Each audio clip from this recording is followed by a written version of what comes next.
თიანეთის საახალწლო ღონისძიებას მასპინძლობს ამ წუთებში ვაჟა-ფშაველას სახელობის კულტურისა და დასვენების პარკში მოსამზადებელი სამუშაოები მიმდინარეობს. ღონისძიების ფარგლებში მოეწყობა საშობაო ბაზრობა, საბავშვო გასართობის სივრცეები, გამოფენა, გაყიდვა. ტერიტორიაზე ასევე განთავსდება საახალწლო სახლები, ფოტოგადასაღების სტენდები და ინსტალაციები. დაგეგმილია საახალწლო ნაძვის ხის ანთების ცერემონიაც.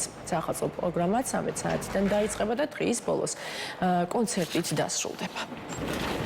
წელს უკვე მეოთხედ იმართება საახალწლო ღონისძიებები ახალი წლის დღეები საქართველოში. დავათიანეთში მიმდინარეობს საახალწლო ღონისძიების სამზადისი. ადგილზე იქნება წარმოდგენილი საბავშვო გასართობის სივრცეები, საახალწლო გამოფენა გაყიდვები, ასევე ფოტოგადაღების სივრცეები და რა თქმა უნდა ღონისძიების ფარგლებში მოწვეული შესრულების მიერ გაიმართება ძალიან კარგი ღონისძიება. საახალწლო ღონისძიება იმართება ონშიც. ღონისძიებაზე მისულ სტუმრებს მთელი დღის განმავლობაში დატვირთული პროგრამა ელოდებათ. ქართველი მომღერლების მონაწილეობით გაიმართება გალა კონცერტი.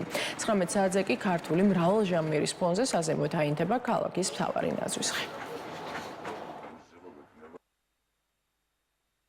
დღეს ქალაქ ონში აღმაშენებლის მოედანზე საქართველოს მთავრობის ორგანიზებით გაიმართება საახალწლო კონცერტი. როგორც ხედავთ, უკვე მოწყობილია საახალწლო სოფელი. 5 საათიდან გაიმართება გალა კონცერტი, სადაც მონაწილეობას მიიღებენ სხვადასხვა თაობის მუსიკოს შემსრულებლები და დღის ბოლოს საზეიმოდ აინთება საახალწლო ნაძისხე.